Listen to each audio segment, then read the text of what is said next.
yeah, we're still not 100% sure how we feel about Indonesia, but we're trying to make the most of it at the moment.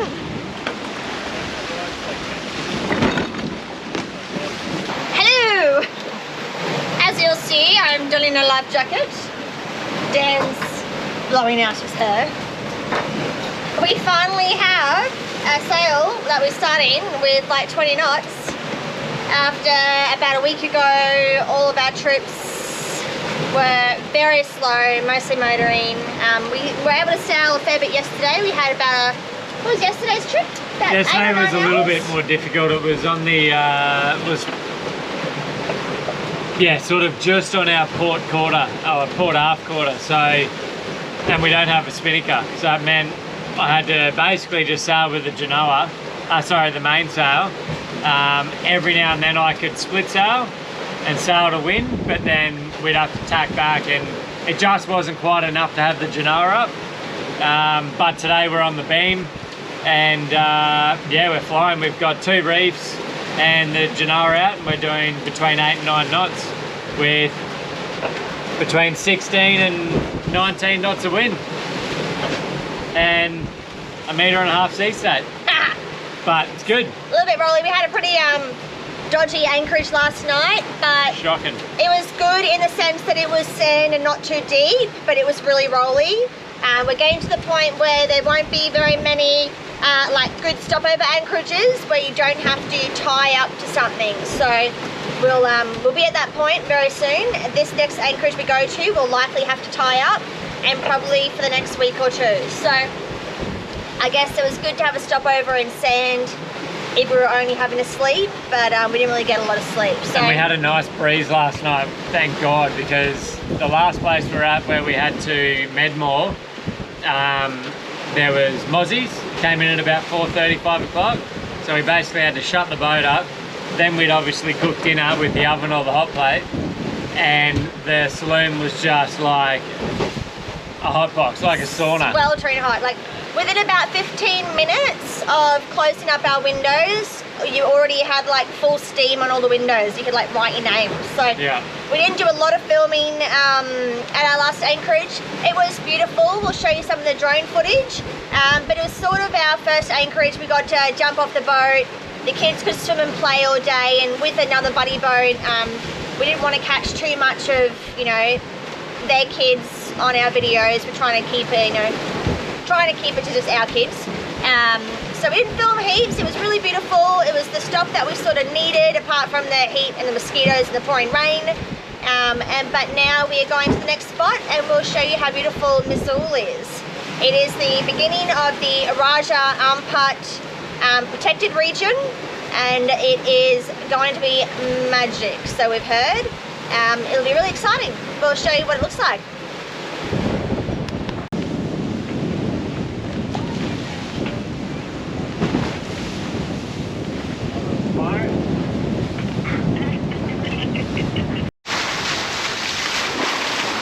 Welcome to Raja Ampat.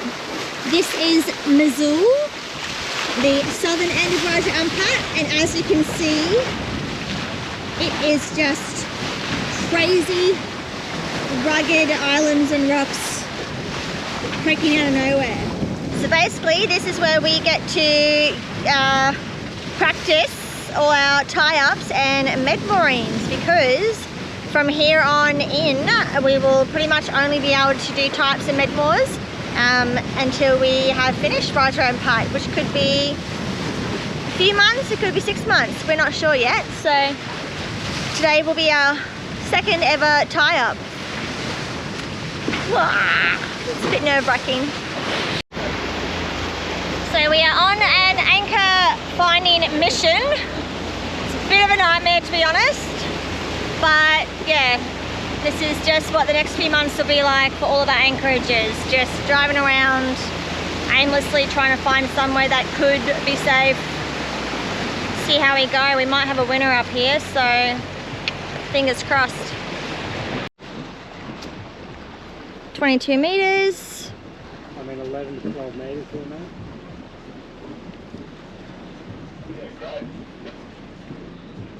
Oh, 42 meters. That's good. That was sad.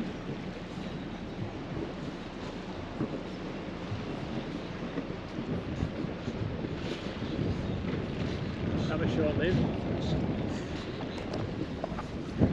We thought we were in 22 and then 11, and then it dropped down to 42. So obviously it was just a reef bombing, which we don't want to drop on.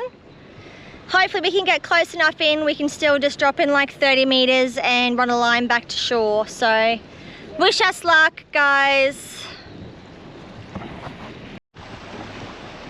So we need to get to the other side of this and up to the top of that mountain.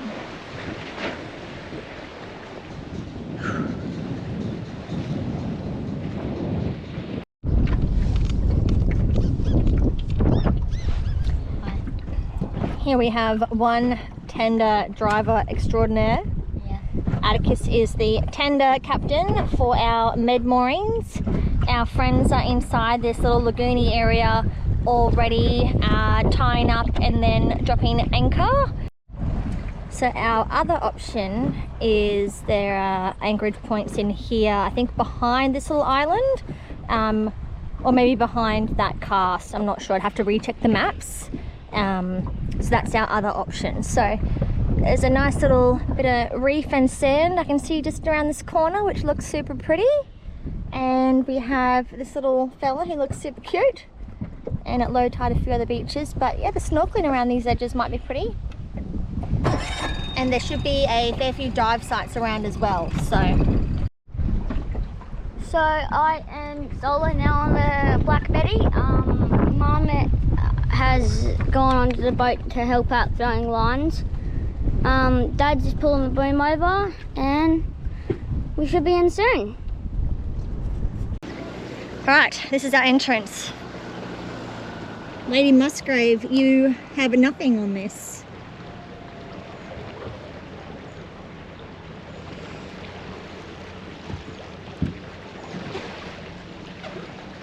Hey, look.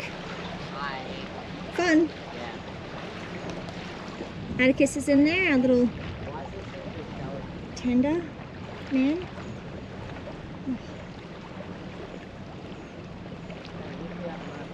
You're doing good for space, baby. It's pretty... Yeah. And fairly wide.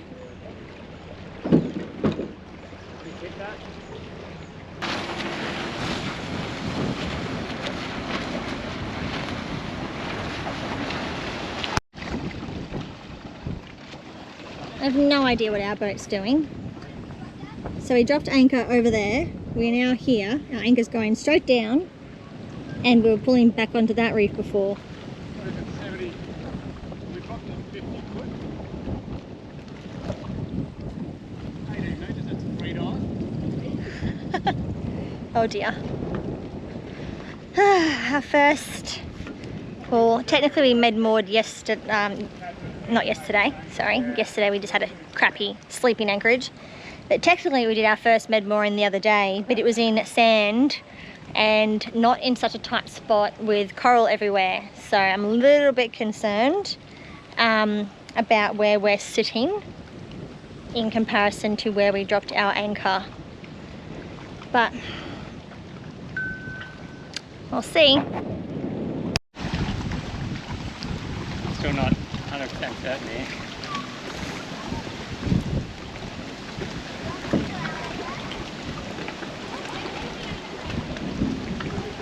Ready. No, it wasn't as deep as I thought it was. That's pulling the nose around now. Yeah.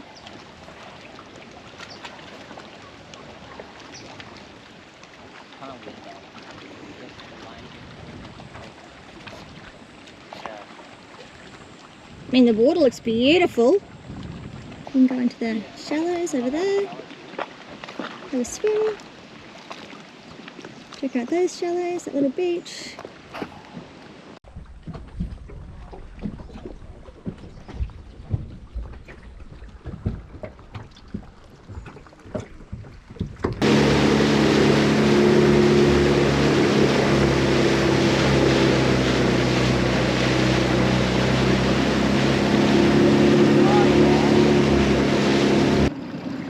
It's just like... It's your time, it's your time. No, it's not my time. Is it your time? Wait, let me see. I'll just wait here a bit longer. No, it's not my time.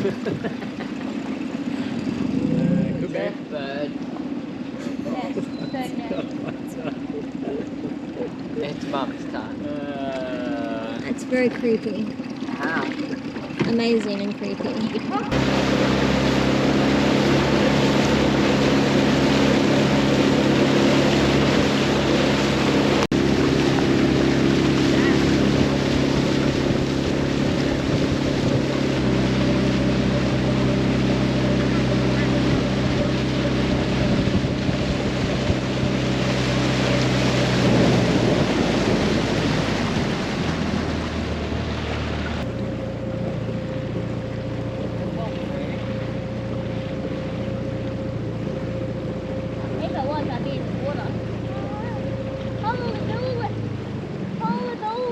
That's a big drop and it's not very cool.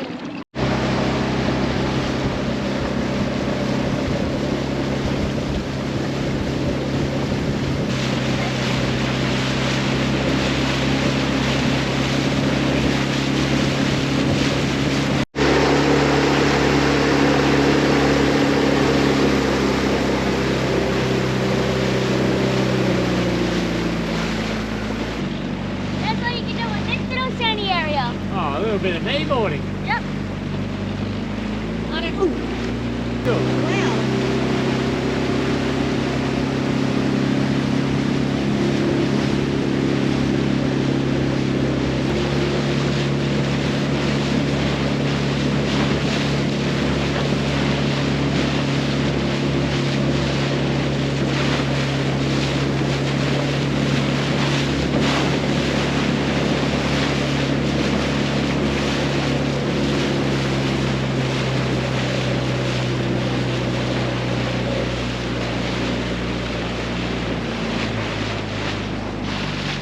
Limbo. Watch your head.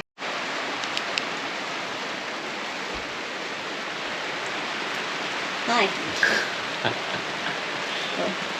Just another lightning storm and heavy rain at midnight. One of these days we'll get a full night's sleep. But at least the boat's not leaking.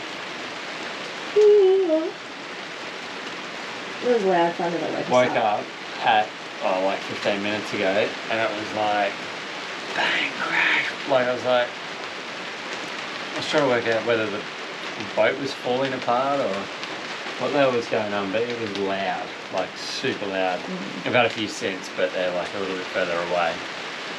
So hopefully it's really bright lightning strikes. a bit like this light. I don't think I'll ever be able to get back to sleep. Okay, thanks to me, babe. Alright. I should have got lucky on the GoPro. Drama's on the high seas. I guess we're technically med-moored. So in Indo, everything's really, really deep.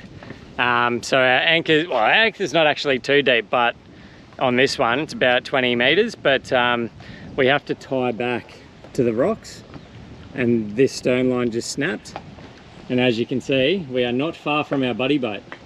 So yeah, that was a close call, but Ross on the buddy boat just gave me a hand retying that. Unfortunately, we didn't film any of it because it was a fairly high stressful situation. We were within a meter of their boat, but Ads jumped in the tender, basically pushed the big boat to the port, and I just had it in reverse. So eventually we sort of came back up, which was good. Ross tied us back up, and yeah, we're going to jump in now and Tie 12 more lines. put a secondary line in, just a bit of safety. 20 of them. 20 of them. Let's just make a spider web. All right. Oh dear, stress. Stressful situations. Right, we have Atticus on tender duties, Dan on steel line tying duties. I'm having a glass of wine because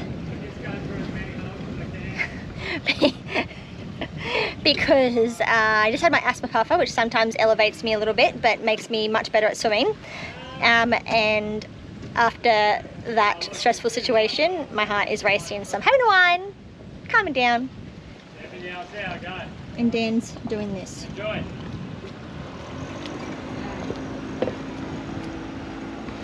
What'd you say, Dan? You're going through what? As many parts of the rock. Go through as many holes as I can. Yep. He's going through as many holes as he can. We'll reach a point where we won't be able to untie. And Lachlan's... Sorry? Oh, gosh. Lachlan's chomping down bread after not wanting to eat any of my bread. Mum's first ever actual good loaf. That I like. He's not actually tried any other oat loaves, so he wouldn't know. I have. I tried all of them. They're super stale and crusty. Very bad. Probably give you food poisoning. Crisis averted. We've now got 2 stern lines. That's the smaller line, and then that's an old sailing line that's, I think, 16 mil, which is still in fairly good condition, so apart from the frayed bit over there. But I believe that's just the outer sheet. But yeah, so what we're going to do is either Misool, we'll have a look around and see if we can get some bigger rope, or definitely in Sarong we'll get some like really good rope that, yeah, it's just not worth it. I was being a tight ass when we left home, and I didn't want to load the boat up with more rope because we've got a heap of it on here, but it is older stuff. So we'll go and get probably 2 like 100 metre lengths of rope. That way we're guaranteed to be safe. If we need to run out the front, we can. If we need to run out the back, we can. But that was a scary moment. We were like so close to that 50 leopard next to us that oh, Pantsy's on the wines already. Just having my one wine. Just my one wine. Just to like de-stress a little bit.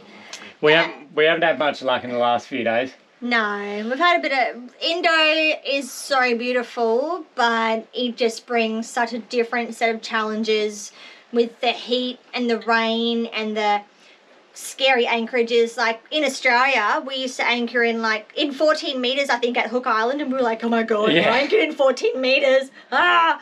Whereas here it's like you can be anchored in 25 meters, and that's shallow. Yeah. So it's gonna take a bit of getting used to, but yeah. Zulu Waterways has actually been really helpful. Like, Navionics has got marks, but every single one of them so far has been incorrect, or it's been useless. It's like 60 meters of water, which we just can't anchor in. Yeah. Because I'm not sending my 90 meters of chain down with an anchor and then rope. Yeah. And don't, if you put in notes on Zulu or No Foreign Land or Navionics, leave notes. Yeah. There's so many anchor dots and there's no information. It's like, oh, that's not helpful. No. I've been making a few now as we go along. I was pretty blasé about it in Australia. I'm like, whatever, people will figure it out. But over here, to have an anchor point with really good notes makes such a difference. Yeah. So hopefully our notes can then help the next lot that come through. Yeah. Which, I still think Zulu Waterways and No Foreign Land are fairly new. I don't know that they've been around for years and years and years. Yes. So, it's just a matter of people slowly putting the information up online. Some people put in great information, which is really helpful. Some people just, even on Zulu, just drop a mark. But the more information, the better. So makes it easier for everyone else who's following you, which is it's a bit sooky, I guess. I pretty much only want to go to places where I know it's safe and anchored, but we just don't have the energy or money to get stuck in places when there's so many beautiful places that we can go that we know are going to be pretty safe, or someone's been there before and has tips. So I'm confused about what you just said. Same. What? I'm pretty sure you guys are going to be confused about what she just said. Anyhow, onwards. I'll put a subtitle.